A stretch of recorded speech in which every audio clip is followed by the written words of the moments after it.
All right, Logan, what do you think? Should we get started? Think we'll be good. Yeah. Okay, well, good morning, everyone. It's wonderful to see your faces this morning. It's 11 o'clock somewhere, so hopefully everyone's already had their coffee and maybe we're starting to think about cocktails. I'm scrolling through here. I'm always looking for the Fausts. I'm expecting in Key West. I would hope that you would have something fun to drink over there, right? Anything? All right, we're going to go ahead and get started. So I think I've met most of you all on the phone. If not, my name is Morgan Lamphere, and I'm part of the marketing team at the Spires. I work on behalf of Greenbrier Development, and we have had the great privilege of helping the Spires become a reality. And it's really exciting to see where we are today. Despite what the world looks like right now. The fact that we're all doing this on a Zoom call instead of being able to do it in person, obviously life has really changed for us over the last few months, and it's wonderful to kind of get back in touch with everybody and try to address some questions that I know a lot of people have been having about the financial situation at the Spires and about what is happening with construction, how in the world we're going to be able to move all of these people in amidst COVID-19. And I'm just happy to be able to go through that with you today. So we will touch on COVID-19 and how we're handling that at the Spires. I'd like to introduce you all. I think many of you know him already, but Brian Erb is here. He is the Vice President of Finance for Berry College. And Brian's going to share an update on how things are going at Berry College and just how Berry has been handling the pandemic. Nick Roberts, who is our Vice President of Finance, is with us here as well. And Nick is going to just kind of address some common financial questions that he's been hearing. And then I also have Tony Teague with me today, and he is the first Vice President of Construction and Development at Greenbrier, and he's going to share some more about what's happening on the site and how we are getting prepared to open in just a few weeks. Yesterday, we had an opportunity to walk the community, and Tony took a few photos that he's going to share with us today, too. All right. So I first want to just start by talking about what the Spires is going to be doing in light of COVID-19. So we have got lots and lots of questions about this, and I want to make sure that you all know that our operations team has been working nonstop to make sure that when we open the Spires, we will be within all of the CDC particularly for those people over 65. We know in Georgia, the shelter in place order remains to be in effect until June 12th. So for those people that are not 65, you may be out in Georgia getting your hair cut and getting a tattoo, and you might be going to some restaurants even. But the recommendation from the CDC is still to stay sheltering in place until June 12th. So because of that, and then also because of our community opening on June 1st, we wanted to just share that our plan is to continue with our move-ins. We do have several move-ins already scheduled from June 1st to June 15th. So those will continue, but we'll have some added precautions. So you may have already read this update from Lori on our website or in our newsletter, but I just wanted to kind of touch on some of those points of how we're going to be handling the community once we do open. All movers, outside vendors, visitors, residents, team members, anyone coming into the community and in a public area will be required to go through a wellness check. And that is the case right now on the construction site. Anyone on the construction site has to go through a wellness check in order to enter. And you receive a wristband for those people that have passed the wellness check. In public areas, everyone will be required to wear a face mask, a face covering. No, it doesn't have to be a fancy healthcare N95 mask or anything like that, just a cloth face covering, just like I'm sure most of you are wearing if you go out to the grocery store. We will require all outside visitors, residents, team members, everyone will be required to wear that throughout public areas until we have other direction from the CDC. We'll also be looking at our group events and our activities. One of the nice things about the way that we open a community is that we don't open with 250 people living there the first day. We do provide staff as if everyone is there the first day, and we have everything prepared. But for the first several weeks of the Spires being open, we really don't expect to have more than 40 to 50 residents actually living within all of that common area space. So during this time period of the shelter in place, and even a bit beyond that, we will have lots of room at the Spires to spread out our residents and restaurants, to still have some activities, but limit it to smaller groups. And then of course, we'll always have the option for people, if you feel safer to stay in your own apartment home, we can bring all of our services to your door. We can provide food for you in your door, right there to deliver to you. We can provide activities streamed right there to your computer, just like we're doing right now. And so all of that will be thought through and ready to go starting on June 1st. And I think, you know, everyone we've discovered through this may have a different level of comfort with how you're handling the shelter in place orders. I've seen some people feel really good about going out to the grocery store every day, and they may not want to wear a mask. And then I have other people that I talk to feel very, very nervous about being outside their home. And of course, the news is telling us how many people in assisted living and nursing homes have been affected by this disease. So I just wanted to say, you know, we are very well aware of that. We are using good guidance from all of our other Greenbrier communities and taking all of that into account. And that being said, we want to meet you really where you are in this pandemic. If you're feeling safer to stay home for a couple months and just kind of wait until it's the right time for you to come back out, we will work with you and make sure that we help you through that process. And our marketing and sales team, we're still here. We're all working from home as of this very moment. We are here for you. We are available for you, but the office is going to remain closed to outside visitors until June 12th. So if you ride by our office on Broad Street and you're wondering, what in the world is the Spires team doing? We are still working. We're just all working from home and we're available for you. We're just not quite ready for outside visitors right now. We want to protect our team to make sure that our team stays healthy and safe. And we also want you to be sheltering in place because I know that's really what our restriction is here in Georgia right now. Unless you're under the age of 65, then you can go get a tattoo anytime you want. All right, so I'm going to turn it over to Tony first, because I think everybody loves to see beautiful pictures of how this community is shaping up. And he's going to just share a brief update on how we're doing with construction. Thanks, Morgan. Yeah, so an update on construction. We have received the temporary certificate of occupancy for the first independent living building that gets turned over to us. That's what we call the West Apartment Building. We are almost at the point where we have the temporary certificate of occupancy for the Commons building. The Commons being where all the dining is and activities areas and the main kitchen and all of that stuff. We did receive the health department sign off on the kitchen last week. So that certainly allows us to get in there and start preparing all the kitchen equipment for use. We also are accepting all the cottages as we speak. We've received 20 certificates of occupancy out of 26 certificates of occupancy for those.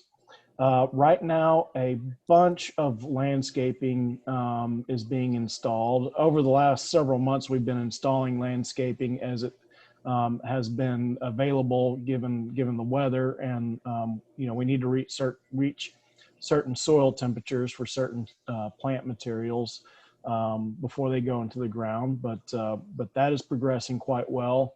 I'm going to show you some pictures here in a few minutes of how well that's progressing. We also have a bunch of the street signs and building signs going in. It's really shaping up quite nicely. It is an active construction site, and it will continue to be an active construction site for several months. So we are actively trying to make a very safe environment for all of the residents that are about to move in, while still maintaining an adequate level of production for our general contractor, Brassfield and Gorey. Speaking of Brassfield and Gorey, one concern that people might have, and Morgan touched on this a few minutes ago, and that is how has COVID affected the project production, as well as how are we keeping the people that come on site, all the workers, safe during these times. COVID, the virus has had very minimal impact on our ability to produce on this project. We were able to circumvent a few supply chain issues that, as it turned out, did not really have a big impact on production. So to date, things have been going well. One of the things that we've been doing is, in order to enter the site, some nurses from one of the local hospitals are the site's gatekeepers right now. As you come in, they will ask you a couple questions. Do you have a cough? Have you had a fever? Have you had any contact with anybody that has tested positive for the virus? And they also take your temperature to see if you are within the threshold of being well. On the site, everybody is practicing social distancing. Many people, most people are required to wear a face mask while on site. We have limited our construction meetings. We're doing most of them via telephone or via Zoom meeting, just like we are right now. They're also sanitizing all the offices at the end of every day. Non-essential staff are working from their homes or remotely right now. Doing everything within the CDC guidelines for maintaining productivity, but also being cognizant of the environment we live in today. Do you want to go to the next slide? Mm-hmm. This is the front entryway of the Commons building. Off in the distance, you can see the porte-cochere where you would drop people off, or people could be dropped off at the main entrance to the building. You can see this, the sod that you see in the foreground was actually put down maybe a day before this picture was taken. So it's very freshly laid sod. It needs some rain and some sunshine to really fill in those spots. The trees are in. Most of the exterior of the buildings are complete at this point. There are a few small areas that aren't, but really starting to shape up. Next slide. This is the main entrance. This is when you walk right through that porte-cochere that we just showed. You can see right through those big glass windows, see the courtyard in the back. You can see Eagle Lake.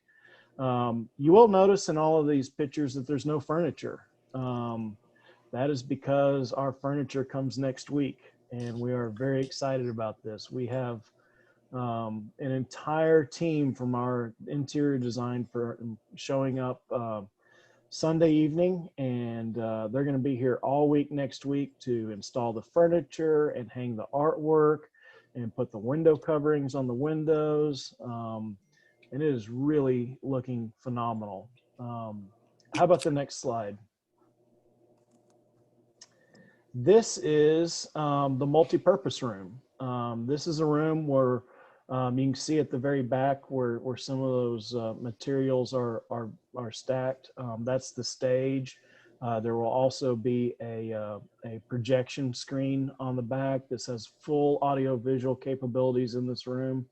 You may see the great big windows on the left. They offer a fantastic view out into the front courtyard, but we also have blackout shades that go over those so that if we are showing a movie or something like that, the glare does not obscure people's ability to see the screen. Next slide. This is the private dining room. This is adjacent to the other dining rooms. The windows that you see to the right overlook the back courtyard and Eagle Lake. This is a dining room. I believe it's designed to sit 14 around a couple big tables. It's a great room. I think that people really enjoy this. Next slide. This is a photo that is almost 2 months old, but it gives you a really good perspective of the progress to date. This is this is literally a bird's eye view from over Eagle Lake, looking back towards campus. Since this photo was taken, we've had many weeks, 7 weeks of great weather. Some rain, and also they put a bunch of sod down. So while this photo reflects kind of a less than landscaped area, as it is right now, it's really starting to green up. Lots of plant material is in, and the construction site has also been kind of consolidated. The laydown areas have been consolidated quite a bit. I believe that this is the last slide in my part of the presentation. At this point, I'd like to hand it over to Brian Erb. Well, thanks, Tony. I will say that the picture of you in your suit compared to the picture of me and my wife, now I'm going to have to wear a suit for my next picture just so I look official like you do. Well, thanks for inviting me, Morgan. Zoom calls, as you said, have now become a central part of many of our lives, and I'm sure it is for many of you. I've met many of you already, but for those of you I haven't, let me introduce myself. I've been the CFO at Berry College for 17 years now. I live on the college campus within walking distance from the Spires community. In fact, I'm on the Spires site several times a week, watching the progress unfold, as Tony indicated. And I will say that in the last 2 weeks or so, the landscape is really coming together. And in fact, a lot of those parking lots are now paved. So it's some of the pictures still showed them with dirt parking lots. They're now paved. So it looks really great. I'm married to my wife, Heather. We're about to celebrate our 25th anniversary. And we've got 2 boys who are in high school, who you may also see driving around campus since they both now drive. I grew up mostly in New Jersey, went to Rutgers University. My background is in public accounting, and I've been in higher education for a bit over 20 years now. So I know many of you are probably interested in how colleges have been impacted by this COVID situation. And as you can imagine, it's been challenging for colleges, as it has been for pretty much every business that I can think of. So at Berry, the situation escalated when the governor, of course, issued the shelter-in-place guidance. And so at Berry, we basically had to send our students home mid-semester. And we did keep a handful of students here on campus. And that was because we needed students to help us with our agricultural operations. And so as pretty much all of you know, we've got a fully operational dairy, horse barn, Angus beef population, sheep. And so we need students to milk the cows at 4 a.m. And so we did keep probably 30 or 40 students here on campus to help us do those important tasks. We also needed to quickly develop an online learning platform. And so thankfully we had a good amount of the infrastructure in place here at Berry to do that. So what we did was we added another week onto our spring break, and the faculty basically worked around the clock to try to develop course delivery for that online or remote learning delivery. And so, and that's what we did during that 2-week period to try to transition so that when the students started back up, we'd be able to continue on and finish the semester. But the big financial impact to the college was that we had to refund room and board. And so for half a semester, and that was a big deal. We also needed to cancel conferences and weddings. We have weddings scheduled every week of the year, pretty much. And so we had to make adjustments to offset those issues. And thankfully, we were able to do that. And so how did we do it? Well, we didn't have any physical classes going on. So the college saved a good amount of money on the fact that we didn't have people here printing paper and paper clips and all those kinds of things that you would guess. We didn't have students in the residence hall, so we didn't have as much utility expenses that we typically would. And there were no athletic events, which is really kind of depressing as everyone is missing their fix of college sports right now. But so we were able to offset some of our financial exposure in that way. And in addition, almost all of our students work on campus when they're here, and many will be working at the Spires. But because there were no students here, we didn't have that student work expense. And so those are bigger ways that we were able to offset some of our financial exposure and basically keep our budget balanced, which was really important. Thankfully, the college builds our budget conservatively. And we also have enough financial resources and various income streams that we were able to reallocate. And so we were able to do that and balance the budget in this moment. So for us at the college, the current challenge is going forward for the fall semester. So we plan to bring back our first wave of students next week. And so it won't be a lot of them, but it will be a lot of them that will be working over the summer here. Many of which will be working at the Spires. And so we've already identified several students who are excited to come to work at the Spires, and they'll be coming back for training next weekend, as well as some of other areas on campus that they'll be working. But we also need to develop different scenarios, different scenarios for whatever the governor might issue in the coming weeks and months. And so we've got lots of different financial projections depending on what happens. And we'll be able to pivot to those. We're also about to begin our summer classes. And so that'll begin in the next week or so. And so one of the things that we were worried about at the college was what is the impact on overall parents and students wanting to continue to send their students to school in this crazy moment. Our summer enrollment is about typical to where it's been the last 3 or 4 years, which has been very strong. And it looks like we're going to have another strong enrollment year for this summer. And the one difference at the moment is we're beginning our summer coursework online. And then the second, what we call block of students, will begin to bring students back on campus. Most importantly, though, is our fall enrollment, because that will really dictate a good portion of our budget, and about half of our budget is as tuition. Interestingly enough, our fall enrollment is very strong. It's actually even exceeded our budget projections before the coronavirus impacted. So right now, at least, it looks like we've got a lot of pent-up excitement to come back to campus, even more so than we were expecting.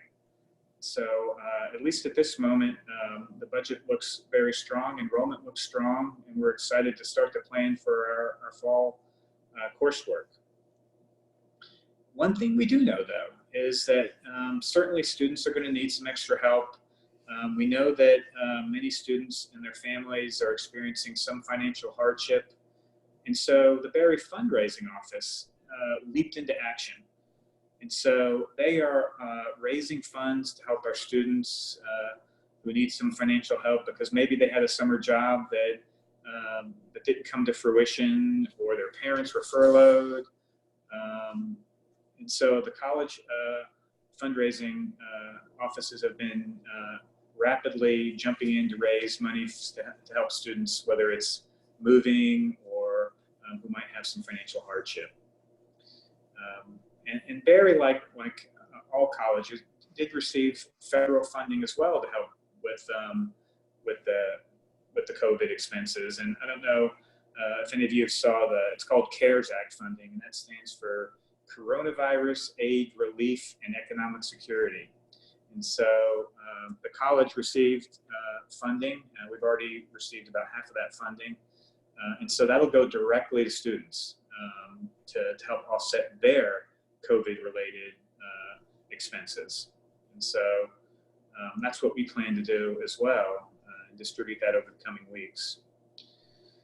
And so many schools are struggling, though, and I know you see this in the media. And I think what you'll see is a continuation of the financially weaker schools will continue to struggle. No difference than any local businesses who are struggling. Colleges will have that issue as well. But thankfully, Berry has a well-diversified income stream.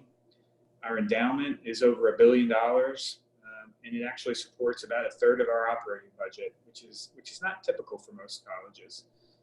Most colleges, like Berry, probably get 5 to 8% of their operating budget supported by the endowment. Berry, it's about 1/3 of our operating budget, which is very helpful in moments like this. So how is our endowment doing? That's probably the next question. The markets have been volatile. Well, Berry's endowment is extremely well diversified, and we have a lot of our endowment invested in alternative assets. And actually, those asset classes have done really well the last 60 days. And so they're able to be opportunistic and take advantage of some of the market discrepancies and volatility. So our endowment has held up very well in this moment. And the way that we have our spending calculated for the operating budget is very stable. And so we don't anticipate any major issues with the endowment supporting the college in the coming year. In fact, it's already set in place for next year. So I think we'll be in good shape in that regard. So, but I think we'll see colleges struggle, the weaker colleges, not unlike other businesses. And thankfully, our enrollment right now looks really strong. So we are laser focused on that, doing everything we can to keep those students able to come to Berry. So you may hear from our fundraising offices at some point, because we're actively raising funds to help those students. In fact, we have students donating to students right now. So it's really important for us, and basically part of our mission. Mm-hmm. One final note, and that's the relationship between the college and the Spires. It's really important, and that's why the governance structure between the Spires and the college was set up the way it was. So, as you know, the Spires is legally a separate entity from Berry, but Berry has 3 permanent board positions on the Spires board.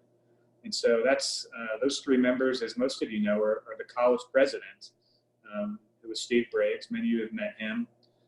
Incidentally, Dr. Briggs's mother is moving into the Spires in a few weeks, so she's moving in mid-June. I'm also on the board of the Spires, and I serve as corporate treasurer of the Spires, in addition to being CFO of the college. And one of the college's trustees, Buster Wright, who many of you know, he's a college trustee, but chair of the college's real estate committee. And so all three of us have been actively engaged in all the Spires planning activities. But most importantly, we've been working on this since 2006. And so this has been a long journey for us, and we're so excited to see it about to open. Also, the college has a large financial interest in the Spires, so I can assure you that we are fully engaged in every manner of planning that you can imagine. And missionally, we plan on our students being engaged in the Spires, which is why they're coming back to campus next week to be trained to work there. And so all those activities to involve Spires residents on Barry's campus and vice versa, I can assure you that we are excited and laser focused on keeping those relationships strong. Morgan, you gave me 3 to 5 minutes, so perfect. I think I've allocated my whole time limit. Thank you so much. I appreciate the update, and it's so exciting to hear students coming back to campus, because that's, I think, one of the biggest reasons that our residents are excited about coming to the Spires, is so that they can see those students, and I'm sure they're really excited for that too. Thanks, Brian. So Nick Roberts is our first Vice President of Finance. He is the person that has been responsible for putting together all of the budgets and for putting together the financing for the Spires. So I asked him just to kind of share a quick update on how things are going, and kind of touch on maybe some questions you're thinking of as you're trying to figure out, is now the right time to do this, or do you want to wait 6 years from now or 10 years from now? And so I'll let Nick touch on that. All right. Thank you, Morgan, and appreciate you inviting me back. I guess that says something about me, even though it might look like I'm still learning my ABCs back here. So a brief market update. In terms of the stock market, the Dow Jones, that's sort of generally stabilized, at least for the moment. We'll see what happens pending the next couple months or so, but the volatility that we saw there in early to mid-March, that seems to have subsided again, at least for the moment. Obviously, the stock market is just one measure of economic activity. One that's fairly relevant to you all is certainly the home sales market. And so I think we've heard a lot, seen news stories, talked to people who maybe having issues selling their homes. The April 2020 information is not out, but I was looking at the March information the other day, and actually compared to March 2019, home sales, the number of home sales are slightly up. So that's an encouraging sign, and we'll see what happens in April. I'd expect that it probably does take somewhat of a dip, but just from statistics and data that I see on the news and wherever, it seems like it might kind of be a little overstated in terms of 20 to 30 to 40% reduction in home sales numbers and big reductions in actual home values. One other statistic on the March information is the median sales price is actually up about 8% from March 2019 year to year. So that's again an encouraging sign. Zooming into the Spires, obviously this is even throwing out the coronavirus situation for a moment and setting that to the side, it's a big decision to pack up and move to a home you've lived in for probably quite some time and move into the Spires. And the coronavirus, that adds a lot of uncertainty to the situation. So I'll just talk about a couple pros and cons, and on the financial side, talk about how is the Spires prepared financially to react to this and to manage this situation going forward. So in terms of the pros, you saw some of the pictures earlier. It's coming together. It might even look better than I thought it would from the original renderings and designs and things like that. It's shaping up to be an absolutely beautiful site. Many, if not all of the units have incredible views. Some of the lakes, some of the mountains. I think everybody's going to be really impressed once you actually walk through, once the furniture gets installed, all those sorts of things. So there's a lot of excitement around just the physical plant. Taking it a step beyond that, moving in the first couple months, that's going to be an exciting time as operations gets up and running. You're kind of able to shape things to influence activities, food service, all those sorts of things. Greenbrier has a lot of expertise in typical activities programs, typical dining programs, menus, how those things work, but we're going to want to tailor it to this specific resident body. And the earlier you move in, the more you're going to be able to experience that, and the more you're going to be able to offer your opinion, being the first 10, 20, 30, as opposed to resident 150 to 200. We'll still always welcome and want opinions on making sure you're getting the best experience that we can provide.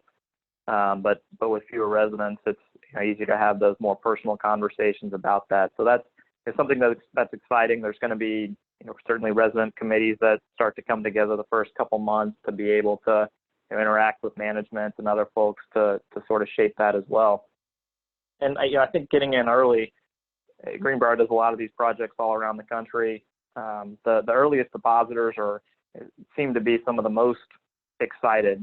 So some of you have had deposits for 3-4 years, and now this point has finally come. It's normal to feel that anxiety and feel some uncertainty around it. But I kind of think about, why did you make the decision a couple years ago to place your deposit, to be one of the first folks to be able to move into the Spires? Hopefully that generates some excitement, some really just pent up feelings to be able to move in, move there, and experience the Spires. Remember, there also are a lot of incentives associated with moving in quickly after opening. You may also have invested some funds in upgrades and personalizations as well, and so certainly a good thing to hold on to those by way of moving in. And I think one thing we kind of hear as we get close to opening, I touched on being able to kind of shape things, and so being a guinea pig, quote unquote, is kind of a good thing from that respect. But there's always some fear and anxiety about, well, I want everything to be there. If I move in day one, I want everything to be there, or why wouldn't I, wait a couple extra months to go ahead and move in? And that's not the case here. So there, everything, as Morgan said earlier, everything that's going to be in place 6 months down the road in terms of activities programs and food service and wellness programs. Obviously, some of that's going to be adjusted for the coronavirus situation, but all that's going to be in place and ready to go on day one for resident number 1, 2, and 3, and then on day 30 for resident 51, 52, and 53, and so on and so forth. So I just want to make sure and provide that assurance that all those services are going to be in place and ready to go once you move in, hopefully in the next couple months. And then the last thing I want to touch on is sort of the financial structure of the Spires, and I'll try not to get too technical if I can help it. So the Spires was financed through a tax-exempt municipal bond financing in large part, and so that means a lot of things. One important thing that means is there's a lot of financial and liquidity, they call it backstops and stoplights and things like that get built into the legal documents associated with the bond issuance. And so, in a lot of cases, some of these projects may sort of, and not even just senior living, just any project, the financial performance is sort of on a nice edge, and if one bad thing happens, then you kind of got to restructure and rethink everything. That's not the case here. While there certainly is reliance on folks moving in to initially build some of that liquidity, in large part, there's some reserve funds and things like that get funded fairly quickly here in the next month or so that are going to be able to support operations for quite some time. And so we've sort of planned for a conservative fill-up schedule. Obviously, we'd love every single person on this call to move in as fast as possible, but understand that there's some extenuating circumstances. We understand that even beyond the coronavirus situation, there's potentially extenuating circumstances. And so we plan for that.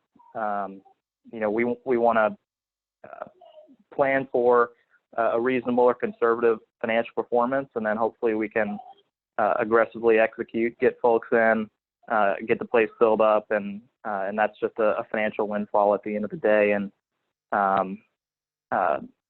is something we hope that will happen.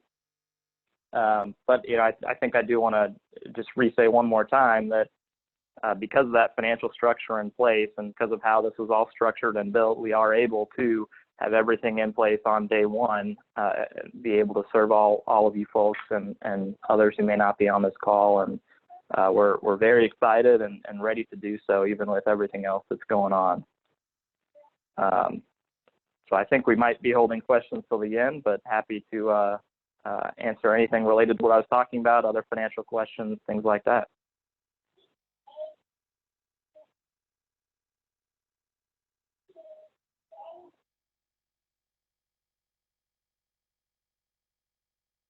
If there's nothing now, Morgan, am I turning it back over to you?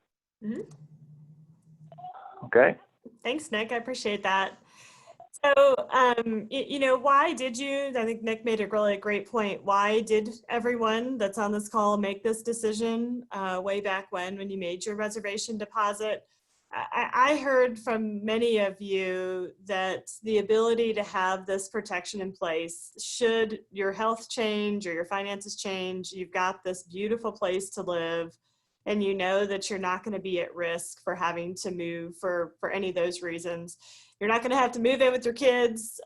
You've made that decision for yourself, and having that partnership with Berry College. And I just wanted to reiterate that, despite all of these things that are going on in our world, this is a really great decision. And it's one of the best decisions financially that you will make in your entire life. And we really thank you for making that decision and for being part of this community. And we're just very excited to serve you with that, and really put that promise in place for you. I talked to somebody earlier today, and he's saying, the best thing about that entrance fee is I could pay it and pay the monthly fees, and if I don't want to move in for a little while, I could do that. And the worst thing is I'd get 95% back on the entrance fee. So many of you that signed up for the Spires early on and took advantage of those charter member benefits, where you did receive that 95% refund. What a great way to preserve your estate and know that that money is safe. It is not going up and down with the market. It's not at risk alongside the real estate market. The entrance fee is a preserved portion of your estate that directly passes on to any heirs. Or if you decide just to move someplace else, you take that money with you without having to be at risk or have to pay a real estate agent or pay closing costs. It's a very easy way to have access to those funds. And we know many of you are selling a home in order to move to the Spires. And I just want to reiterate that we have been absolutely wonderfully surprised to see how the market in Big Canoe and in Rome and in the Atlanta area, how those markets are performing real estate wise, even over the last few weeks. As Nick mentioned, we have statistics now available for March. And I don't know if that necessarily does tell us the whole picture or the whole story, but certainly we're seeing that prices are not coming down. There is still, before all of this happened, a very, very low inventory on the market. So it's been a great opportunity for sellers. And there are absolutely buyers that are out there buying properties just like yours. We have found an interesting thing with real estate.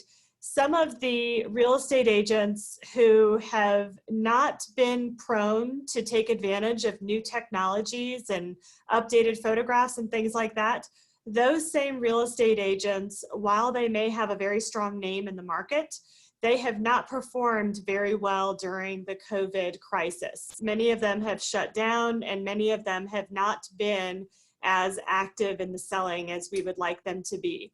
Real estate agents who have been very open to technology, who are investing in virtual tours, who are figuring out how to be creative and entrepreneurial in this market are performing beautifully. They're getting the information out there for people. Their listings are performing well. They're not seeing drops in value, and they are selling homes. Real estate is still considered an essential business, so that is still happening. People are able to close on their homes. There have been no issues with that. That being said, we want to work with you, and we will absolutely be flexible with you to make this move work. So we are here for you. We want to know what's going on. If you're sitting here thinking, I've got this obstacle that just cannot be overcome, so I might as well just, pack it in, please let us know. We want to talk to you, and we've got some options as far as bridge loans. We've arranged some local services that can be of assistance with that. So let us know. We've come up with a few different tools in our toolbox to make this work. And just like we've been here for you all of these past few years, that's not going to change. We want to continue to work with you as we get you moved into the Spires. So why now? If you do have friends or family members that are kind of still taking a peek at the Spires, now is a great time to still lock in some of the lower prices. We will be doing a price increase once we open. And right now we still have some incredible views and locations available in our apartment homes. We do have a couple of our cottage homes available. And for people that are thinking, well, you're opening June 1st, how could I turn that around so quickly? We will absolutely be flexible on timing for occupancy dates. And for people that are, thinking that they may want to move late this year, early next year, we can make that work in the Longleaf Lodge or in Apartments East. So resources are absolutely in place to make that happen and work along your time schedule. So we're still feeling that like right now is a perfect time to move. And I know the holders are excited. We have the Layfields moving in on day 2. They are just chomping at the bit to be part of this community, and we can't wait to have them.